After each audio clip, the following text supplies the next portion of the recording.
Good job, my son. Con esas palabras reaccionó Israel Adesanya a la victoria de Robert Whittaker esta mañana. Porque sí, aquí en España el combate terminó poco después de las 7 de la mañana.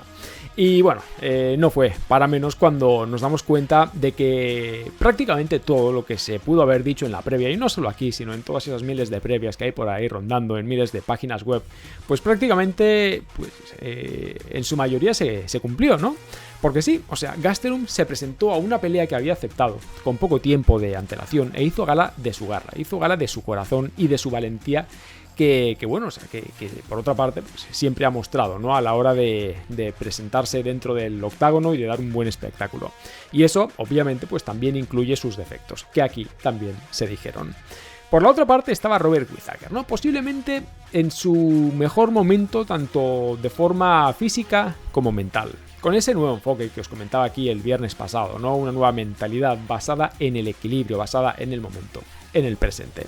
Dedicándose única y exclusivamente a lo suyo, ¿no? Y este fin de semana lo suyo fue encargarse de acabar con Kelvin Gastelum, sin buscar nada más allá que confirmar que hoy por hoy es el mejor luchador de la división fuera del campeón. Atrás quedaron aquellos momentos en los que el agotamiento y las lesiones le pasaban factura, y por delante posiblemente haya un futuro acorde a su estatus, ¿no? Acorde al tamaño de un luchador ejemplar, tanto dentro como fuera del octágono. Pero, como ya sabéis, antes de llegar a ese momento que todos esperamos, ¿no? Ese momento en el que pues, se vea frente a frente contra el campeón, lo primero que tenía que hacer era pasar por encima de uno de los mejores pesos medios de la UFC, es decir, Kelvin Gastelum, quien, días antes del combate, pues decía haber esperado 2 años para demostrar que podía derrotar al ex campeón, que sin importar cómo, acabaría saliendo con el brazo en alto. Bien, pues había llegado el momento, por fin. El primer asalto inició con un nivel de striking impresionante, en el que Gastelum, pues en un primer momento estuvo cerca de sorprender. Sin embargo, ojito a quien estaba delante, porque la respuesta de Whittaker no se hizo esperar, ¿no? Tomó su tiempo, midió la distancia y cuando lo tuvo claro sacó esa combinación mortífera, tan característica, amago de 1-2 y patada a la cabeza. Es decir, casi cualquier luchador se hubiera ido a la lona, pero no Kelvin Gastelum, ¿vale? De quien si sabemos algo es que tiene una tolerancia al castigo fuera de lo común. The Reaper comenzaba a tomar ritmo y segundos después una vez más. Esta vez 1-2 patada alta y remate con la izquierda a la cabeza. Whittaker comenzaba a sentirse cómodo, tanto que lo siguiente fue provocar el derribo. Y vaya si lo consiguió. A partir de ese momento no solo controló a Gastelum, sino que mostró sus intenciones de plantear una pelea en la que explotaría todos los recursos a su alcance. En el segundo asalto, Gastelum, lo cierto es que salió un poco mejor, tratando de cerrar la distancia, buscando algún derribo. Sin embargo, por más que tratara de atacar primero, The Reaper siempre acababa encontrando la forma de contrarrestarlo, manteniéndose activo, en movimiento y dominante con las contras, además de demostrar pues esa gran defensa contra derribos. En el tercer asalto, Gastelum comenzó a presionar con el volumen de golpes, tanto que acabó obligando a Whittaker a retroceder, pero una vez más es que el control de la distancia que imponía el ex campeón era impresionante. Es decir, que cada vez que Gastelum trataba de cerrar la distancia, pues pasaban básicamente 2 cosas, ¿no? La primera es que The Reaper con ese paso atrás quedaba fuera de su alcance. La segunda, pues es que se encontraba con un recto de derecha durísimo que lo acababa parando en seco. Es por eso que al término del tercer asalto, la sensación que Robert Whittaker transmitía era de seguridad, ¿no? Era la de un luchador que cada vez se sentía más cómodo, mientras que Gastelum, con todo el corazón del mundo, buscaba la forma de decantar la pelea a su favor, ¿no? Consciente de sus habilidades, sabiendo que sí o sí debía pagar el precio por cerrar la distancia, ¿no? Entendiendo que tal vez pues, de poco le serviría buscar un derribo contra alguien que se defiende tan bien, y dependiendo de su pegada para poder decantar la balanza. No sé, es que tal vez contra otro luchador pues lo hubiera conseguido, pero lo cierto es que contra Whittaker y su capacidad para asimilar el castigo pues parecía complicado. Exactamente lo mismo es que pasaba con él, ¿no? A quien pues, The Reaper estaba castigando con una dureza impresionante también y que Gastelum pues es que aguantaba estoicamente, más que nada porque las combinaciones del ex campeón eran precisas, eran contundentes, es decir, o sea, golpes a las piernas, al cuerpo, a la cabeza, y las contras, bueno, es que de las contras la verdad es que poco más se puede decir, ¿no? En el cuarto asalto, Whittaker comenzó a sangrar. Y no solo eso, sino que Gastelum por fin consiguió el derribo. Aunque, a ver, también hay que decirlo, incapaz de controlarlo. Fue en ese momento en el que ambos luchadores demostraron de lo que están hechos. A Gastelum llevaban un par de asaltos ya avisándole en su esquina de que no debía entrar frontalmente, que si lo hacía debía hacerlo con las fintas, ¿no? Básicamente porque las contras de The Reaper llevaban un peligro constante. Y Whittaker con toda la experiencia y buen hacer del mundo se mantuvo en su estrategia constante, alejado de su rival cuando pisaba el acelerador y preparado con las combinaciones cada vez que veía su oportunidad, entendiendo que un combate como este pues requería un timing preciso y una variedad de recursos al alcance de muy pocos. Gastelum inició el último asalto consciente de que para ganar debía conseguir un KO, o sea, no le quedaba de otra, y así salió, presionando con el volumen de golpes. ¿Y el ex campeón? Bueno, pues Whittaker lo que hizo fue poner distancia de por medio, desplazándose lateralmente y conectando con esas combinaciones tan características de puño y patada, buscando enfriar el combate, poniendo tierra de por medio, y qué mejor para eso que buscar el derribo cuando faltaban pues prácticamente 2 minutos para finalizar. En ese momento buscó el control, primero ejerciendo presión sobre el hombro sin resultado, después pues un par de golpes con el ground and pound y más tarde pues ganándole la espalda. A Gastelum se le estaba escapando el tiempo entre las manos sin poder hacer pues nada más. Y Whittaker, que tenía el tiempo medido a la perfección, pues cerró el último asalto sin exponerse innecesariamente. Así fue como terminó la pelea, con el control de Whittaker sobre Gastelum. ¿Y qué dijeron los 3 jueces? Pues bueno, los 3 estuvieron de acuerdo en un 50-45 para dar la victoria por decisión unánime a Robert Whittaker, que desde su derrota contra el actual campeón ha acumulado ya 3 victorias consecutivas y en esta ocasión lo ha hecho haciendo gala de una demostración de inteligencia, de control de la distancia, de buen juego de piernas también, una buena defensa contra derribos, el cardio, bueno, o sea, impresionante también, su velocidad para conectar, yo creo que es una de las cosas que más ha sorprendido esta mañana. Se me hace extraño decir esta mañana, pero es que así ha sido. Y las combinaciones, su selección y su variedad de golpes es que, una maravilla, ¿no? Es que, de verdad, mirad, luego si nos vamos a la estadística, lo que vamos a ver pues son 103 golpes de Whittaker contra 64 de Gastelum, 72 golpes a la cabeza contra 41 y 4 derribos contra 1. Es decir, dominio de Reaper, ¿no? ¿Y qué conclusiones nos deja esto? Yo creo que las esperadas, ¿no? Vamos, que parece que ahora mismo es inevitable pensar en una pelea de revancha entre Robert Whittaker e Israel Adesanya. Ahora ya podemos decir que se acabaron las excusas, ¿no? O mejor dicho, es que el ex campeón acabó con ellas, más que nada porque este fin de semana volvió a demostrar una vez más que está en un estado de forma increíble. Fue superior en absolutamente todo, conectó más que su rival, derribó más que su rival, tuvo mayor control de inicio a fin. Y esto debe dejarnos claras básicamente 2 cosas, ¿no? La primera, es que Gastelum es un luchador impresionante, con una tolerancia a los golpes por momentos absurda. Vamos, que es que yo no me explico cómo es posible que después del castigo al que fue sometido, es que no se fuera a la lona ni una sola vez. Por lo tanto, una vez hecho el reconocimiento a Kelvin Gastelum, yo creo que lo siguiente pues es exponer cierto grado de preocupación en cuanto a su futuro cercano, ¿no? ¿Qué es lo que quiero decir con esto? Pues que sí, que puede tener una mandíbula granítica, pero ¿cuánto tiempo más va a aguantar? Kelvin Gastelum lleva años recibiendo demasiado castigo. Esto hay que decirlo. Y dando, también, obviamente, ¿no? Su pelea contra Jan Heinisch.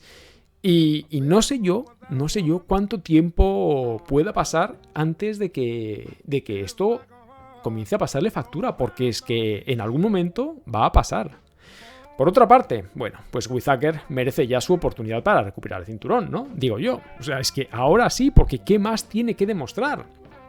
Ahora, pues el Israel Adesanya que tiene delante es el más mortal y vulnerable que hemos visto desde que llegó a la UFC, ¿no? Quitando también ese combate contra Kelvin Gastelum, donde lo castigó tanto. Por lo menos, pues lo digo porque es que esa es la sensación que ha quedado después de que fuera derrotado por Jan Blachowicz. Y sí, o sea, soy plenamente consciente de que fue en otra categoría, pero es que el poder de la mente, en ocasiones, puede jugarnos malas pasadas. Y en ese sentido, haber perdido el invicto puede haber hecho que The Last Stylebender pues haya perdido algo de confianza. Esto hay que verlo. Mientras tanto, pues bueno, seguiremos disfrutando de la UFC porque tenemos por delante unas semanas increíbles, ¿vale? En fin, a ver, pasamos al combate coestelar. Y no tuvimos a Jeremy Stephens contra Drakkar Klose. Básicamente porque, a ver, y ahora me voy a poner muy crítico, pero es que la estupidez humana se apoderó de Stephens durante los pesajes del viernes, ¿vale? Ya sabéis que no me gusta hablar de cosas que pasan fuera del octágono si no son para dar contexto o para dotar de cierta narrativa a las peleas, ¿no? Pero cuando nos perdemos un combate coestelar por cosas como las que pasaron el viernes, oye, o sea, es que creo que es necesario denunciarlo. Así que, si no lo sabéis, os lo explico, ¿vale? Creo que aquí todos somos conscientes de los riesgos que muchos luchadores corren al hacer un corte de peso. Bien, pues el viernes, después del pesaje y durante el careo entre ambos luchadores, a Jeremy Stephens se le ocurrió la genial idea de empujar a Klose, ¿vale? O sea, ese empujón, si no lo habéis visto, fue seco, fue contundente. Vamos, o sea, es que fácilmente desplazó a Klose algo más de 2 metros hacia atrás. Eso pudo haber pasado desapercibido si no fuera porque ayer sábado la UFC lo envió al hospital debido a que se despertó con náuseas, con dolor de cabeza, con vómitos. Vamos, o sea, que es que uno ve esto y lo primero que piensa, bueno, pues son los síntomas propios de una migraña. Pero es que hay más, porque el mismo Klose había escrito que después del empujón había sentido que su mano se entumecía. Vale, pues ya sabéis que bueno, que lo mandaron al hospital y el diagnóstico del médico, o sea, es que agarraos porque fue esguince de cuello y conmoción cerebral. Vamos, o sea, para que os hagáis una idea de lo que puede pasar cuando un profesional no es consciente del estado físico de un luchador al hacer un corte de peso, diría que brutal, como muchas veces hemos visto ya, ¿vale? Y en serio, o sea, aquí no voy a entrar porque la verdad, porque no me interesa en lo que ciertos aficionados, por decirlo de alguna manera, llegaron a decir de Klose, acusándolo de haberse inventado esta historia para salir del combate, porque, a ver, o sea, es que aquí espero que no haya cerebros de baja inversión, ¿vale? Aquí solo quiero dejar constancia de lo frágil que puede llegar a ser el cuerpo humano en un estado de deshidratación como el que tenía Drakkar Klose el viernes pasado. O como el de hace unas semanas, que bueno, que es que al final provocó que Yulia Stoliarenko pues fuera incapaz de mantenerse de pie durante el pesaje, ¿vale? Esto incluso fue algo que el Jabu comentó en iVoox. Joder, es que a veces la reacción es que diría de ciertas personas, de los aficionados, o sea, no sé ni cómo llamarlo, me deja sin palabras, de verdad, o sea, me deja sin palabras. En fin, que con Drakkar Klose fuera, pues la pelea que subió como coestelar fue la de Andrei Arlovski contra Chase Sherman, ¿no? En la división de los pesos pesados. ¿Y qué fue lo que vimos? Pues bueno, vimos un combate que inició con ambos luchadores aceptando el intercambio, en el que Sherman pues, tomó el centro del octágono y se dedicó a buscar la distancia, mientras que Arlovski pues, bueno, se desplazaba lateralmente contestando a los golpes de su rival. Con el paso de los primeros minutos pues, parecía enfriarse el ritmo, hasta que en la recta final del primer asalto, creo que más o menos cuando faltaba pues, exactamente un minuto para que terminara, Sherman pilló y pisó el acelerador, ¿no? Comenzó a castigar con mucho volumen, llevando a Arlovski contra la reja y obligándolo a reaccionar, ¿vale? Y claro, o sea, cerrando esos primeros 5 minutos con una, podríamos decir, con una ligera sensación de dominio, ¿no? Una ligera sensación de ventaja. En el segundo asalto, Arlovski pues comenzó a ser más agresivo, con buen ritmo, sin especular. Esto creo que es importante, ¿no? Lanzando combinaciones, conectando a las piernas, al cuerpo, a la cabeza. Y sobre todo, pues tratando de recuperar el terreno perdido, ¿no? A la par que Sherman pues se mantenía bastante estático, dueño, eso sí, del centro del octágono, expectante y tal vez podríamos decir que incluso demasiado pasivo, ¿no? Al momento de tomar la iniciativa, vamos, o sea, todo lo contrario que Arlovski, ¿no? Que peleaba lateralmente, pero lo hacía con más decisión y sobre todo con más agresividad, tirando de experiencia. En el tercer y último asalto, el ex campeón, pues lo cierto es que salió y cambió el ritmo, ¿no? Comenzó a soltar las manos con mucha más contundencia, especialmente esa derecha, que es que impactaba una y otra vez sobre el rostro de Sherman, que para no perder la costumbre, se mantenía constante con ese paso adelante, lejos de ser él el agresor. Tal vez demasiado dependiente de las contras, vamos, que es que se pasó prácticamente toda la pelea tirando hacia adelante sin encontrar la forma de imponer su estrategia. Y en cuanto a Arlovski, bueno, aceptó la pelea con poco tiempo para prepararla, se presentó ante un rival bastante más joven que él y le enseñó cómo se tienen que hacer las cosas. Es por eso que cuando faltaban 10 segundos para finalizar el combate, a Sherman se le ocurrió que ahora sí era un buen momento para comenzar a gritarle que se tenía que acercar al centro del octágono con él y ponerse a intercambiar golpes. Claro, o sea, Arlovski vio eso y él se dedicó a lo suyo, ¿no? Es decir, o sea, seguir conectando desde la distancia. Y así fue como terminó la pelea, ¿no? Con Chase Sherman saliendo a un combate, yo creo que podríamos decir que siendo un asistente de lujo a la clase que dio este señor de 42 años, siendo testigo de cómo se debe ir de menos a más, ¿no? De cómo controlar la distancia y el timing. Y oye, o sea, es que no es para menos cuando uno se da cuenta de que Sherman tenía apenas 11 años cuando Arlovski ya estaba peleando en la UFC. Vamos, o sea, que este señor merece todo el respeto y la admiración del mundo.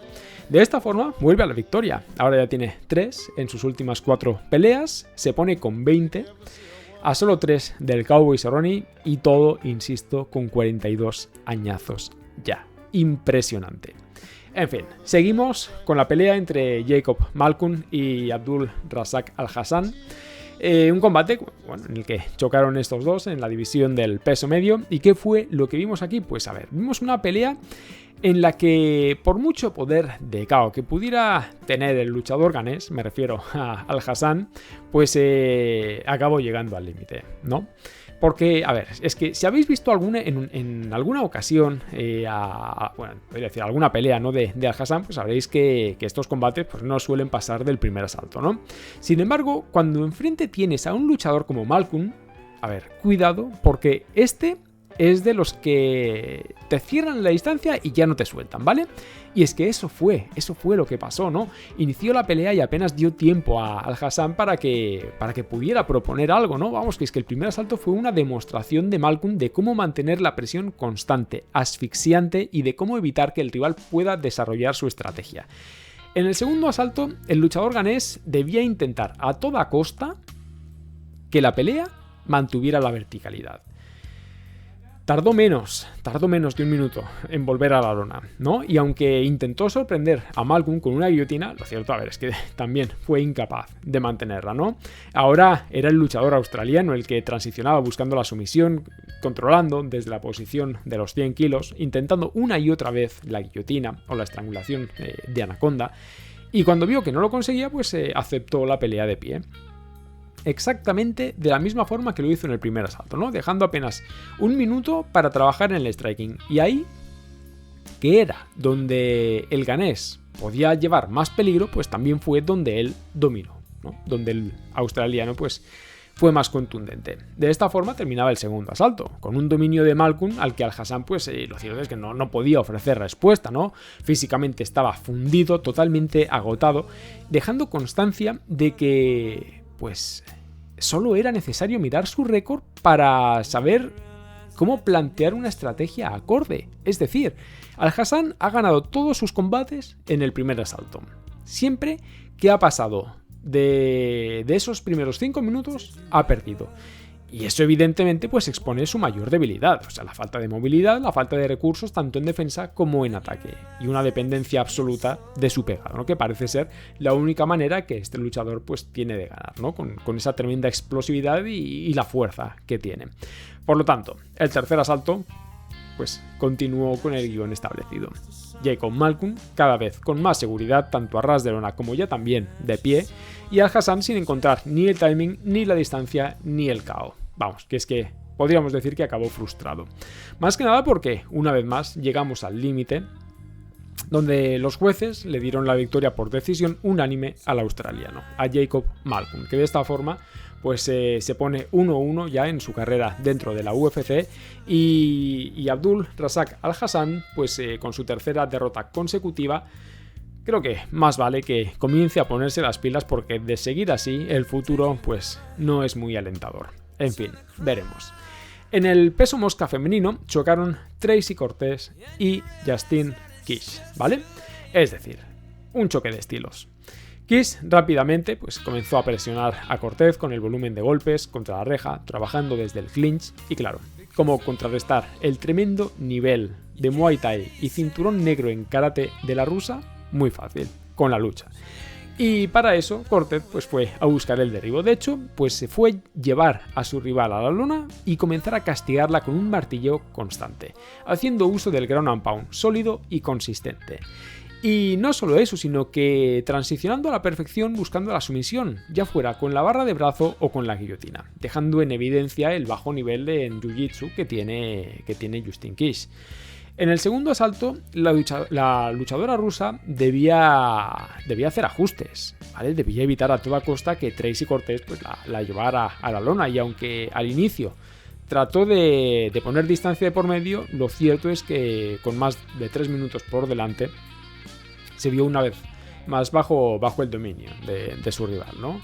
En ese momento pensé que Cortés pues volvería a dominarla durante el resto del asalto, de la misma forma que había hecho durante los primeros 5 minutos. Sin embargo, la rusa en esta ocasión pues fue capaz de salir con una reversible, y a partir de ahí pues se dedicó a imponer su estrategia.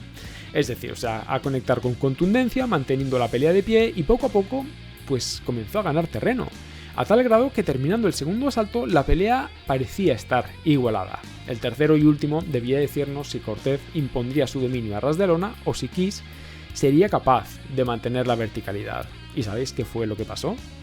Pues que la luchadora de ascendencia mexicana, haciendo gala de su efectividad en derribos, volvió a dominar a la rusa. Primero castigando desde el ground and pound y después desde la espalda, pues hizo una transición con la que se encontró con una guillotina marca de la casa.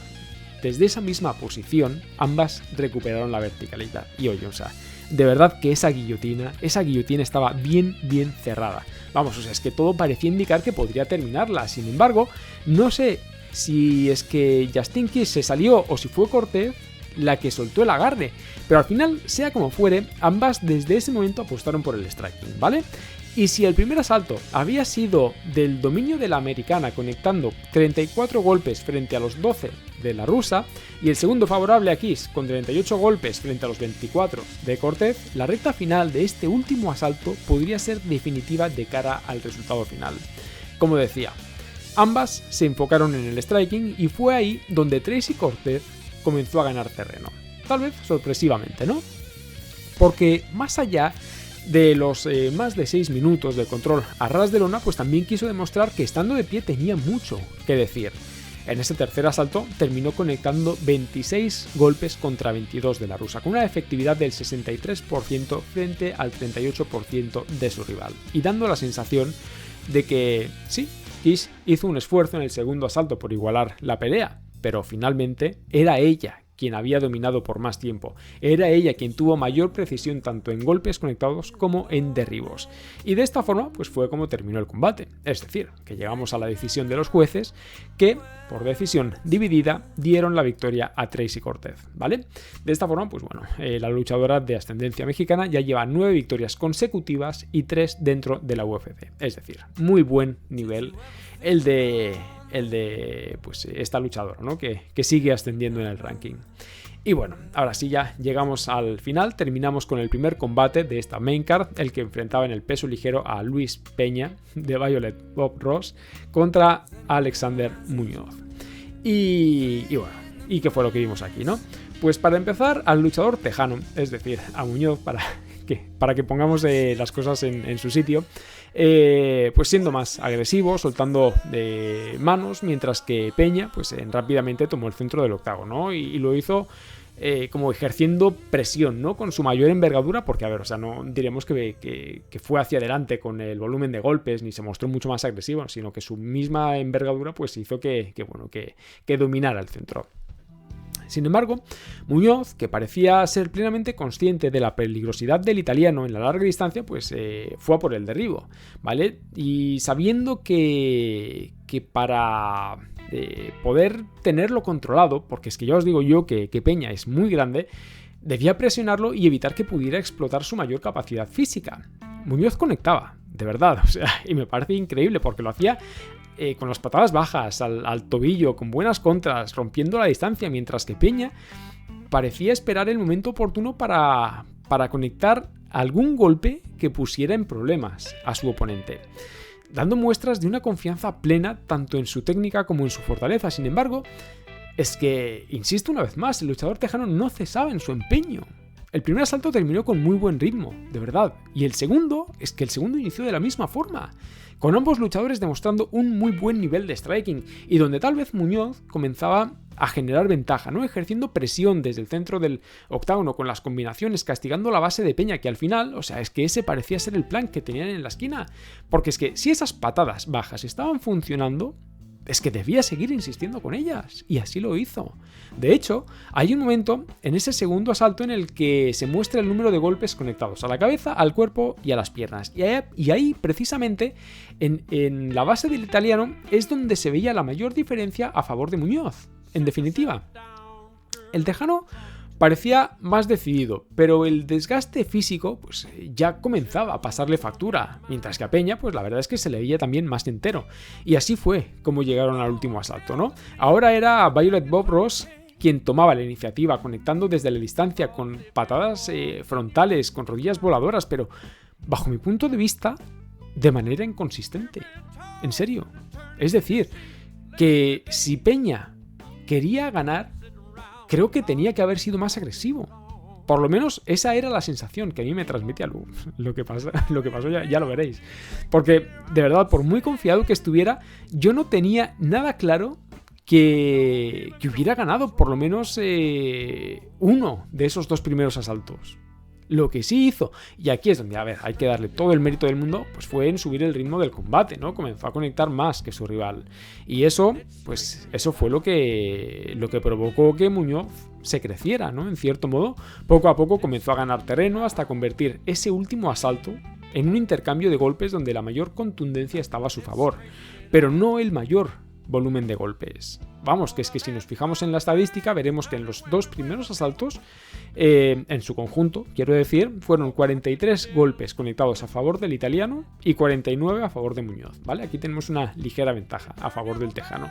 Sin embargo, la mayor actividad de Peña en ese tercer asalto creo que fue clave, ¿vale? Porque ahí fueron 47 golpes conectados contra 33 del tejano. Aquí ya vemos otra diferencia. Pero es que claro, o sea, también para ser justos tendríamos que considerar los 4 derribos totales de Muñoz. Digo yo, no sé. En fin, que es que sí, que es cierto que Peña cerró mejor, pero de manera general es que la pelea estuvo tremendamente igualada. Y cuando, llegados a este punto, te permites que sean los jueces los que decidan el resultado del combate, pues de verdad, atente a las consecuencias, porque ya sabemos qué es lo que pasa aquí, que puede salir prácticamente cualquier cosa, ¿no? En este caso en concreto, Sal D'Amato dio 28-29, Mike Bell 29-28 y Rick Winter 28-29. Es decir, o sea, que es que podía haber sido perfectamente un empate y no hubiera pasado nada, ¿no? Y al final la victoria por decisión dividida se fue para el luchador italiano, para Luis Peña, ¿no? Para Violet Bob Ross. Es decir, un combate súper cerrado en el que la victoria pudo haber caído perfectamente del lado de cualquiera de los dos. De hecho, Michael Bisping en la entrevista posterior le preguntó: a ver, del 1 al 10, ¿Qué tanto confiabas en que habías ganado? Vamos, que entiendo que pocos se atrevían a apostar por un ganador, aunque si os doy mi opinión, yo creo que bueno, o sea, que los 2 primeros asaltos fueron para Alexander Muñoz. O sea, yo creí que la pelea se la iban a dar al tejano. Pero bueno, así fueron las cosas. Ahora ya, bueno, ya que terminamos con el UFC Vegas 24. A ver, este próximo fin de semana vamos a tener 3 peleas de campeonato, ¿vale? Os la recuerdo por si alguna se os pasa, que me imagino yo que no, porque vamos, es uno de esos eventos que llevamos esperando durante muchísimo tiempo, ¿vale? En el peso mosca femenino, Valentina Shevchenko contra Jessica Andrade. Yo es que ahora mismo tengo esa sensación de que Shevchenko difícilmente se va a enfrentar a una luchadora, dentro de esta división evidentemente, ¿vale?, tan peligrosa como Jessica Andrade, ¿vale? O sea, este combate, cuidado, de verdad, o sea, yo creo que bueno, que es uno de los más igualados que tendremos. En el peso paja femenino tendremos a Weili Zhang contra Rose Namajunas. Cuidado como viene Rose Namajunas, ¿vale? Pero es que claro, luego nos acordamos de la pelea de Weili Zhang contra Joanna y es que aquello fue impresionante, de verdad, o sea, esta pelea no os la podéis perder. Y en el combate estelar, bueno, o sea, qué decir, ¿no? En el peso welter, la revancha, de verdad. Kamaru Usman contra Jorge Masvidal. Ahora sí, Jorge Masvidal tiene todo el campamento, bueno, ha tenido, ¿no? Porque el combate ya es la próxima semana. Pero, o sea, que ahora ya no tiene justificación en el caso de que pueda perder, ¿no? Yo creo que bueno, que esta, pues posiblemente sea una de las peleas del año. Así que, como veis, 3 combates increíbles. Así que, si queréis dejarme vuestras predicciones y comentarios, dejádmelas por aquí abajo. Y bueno, y los traemos en la previa del UFC 261 que haré durante la semana. Así que ya lo sabéis. Por lo pronto, hasta aquí llegamos hoy. Recordad que bueno, que este contenido lo tenéis disponible tanto en iVoox, en Spotify, en IGTV, en YouTube. Está también disponible en Patreon por si queréis apoyar. Y de mi parte, pues nada, daros las gracias por estar ahí y nada. Recordad, ningún jugador es tan bueno como todos juntos. Nos vemos.